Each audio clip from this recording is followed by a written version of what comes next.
And what happens when media ownership is concentrated in the hands of the few? We see biased coverage, we see low levels of political accountability, we see corrupt relationships between governments and media owners. Again, in Turkey, we have, like, unfortunately, so many stories, of these kinds of relationships. And this goes back, like, further to the mainstream right governments in the 1990s, the coalition governments in the 1990s, right? And as a result of media capture, we witness the declining of the news media's watchdog function, right? Because there is politicized coverage, because the information, news and information are manipulated according to the ruling government's political agenda, right? And this capture can occur in direct and indirect control mechanisms. So obviously, direct control mechanism is the actual, like, capturing or, like, taking over of a media organization, the closing down of a media organization, the transfer of the assets of the media organization to, like, the state agencies.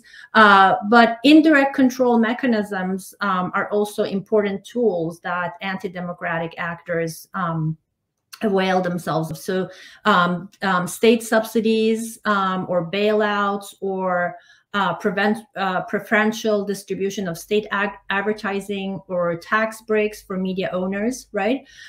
So given all these tax breaks, credits, cheap credits from state banks, privatization deals, state subsidies. I would like to tell that why we had one point regarding why we felt much more freer at the start of the 2000s. Why? An important factor that I should mention that in December 1999, Turkey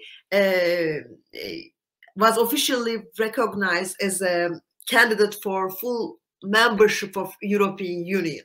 Of course, this was not only this was a changing game, I mean, game changer, but also it was giving hope for all the Turkish public as well. I mean, the future will be brighter if we can get to the European Union. We will be living in much more better in economically, democratically. We will have much more polarization, and so as media workers, we were sharing this hope.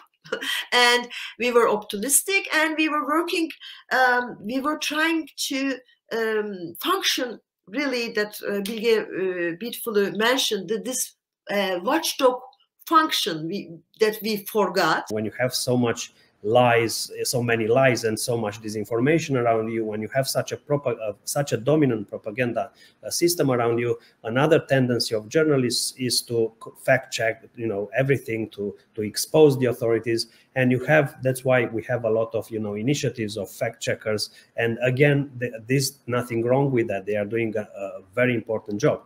But when you look at the two, when you look at the reactive and the corrective trends, what you are missing is a big part of the actual independent journalism that is shaping the political agenda, that is driving the important topics, that is actually writing about all the relevant issues in society. And that is something that I think should be really restored. Whether it's in the form of mainstream media or not, that's a different question.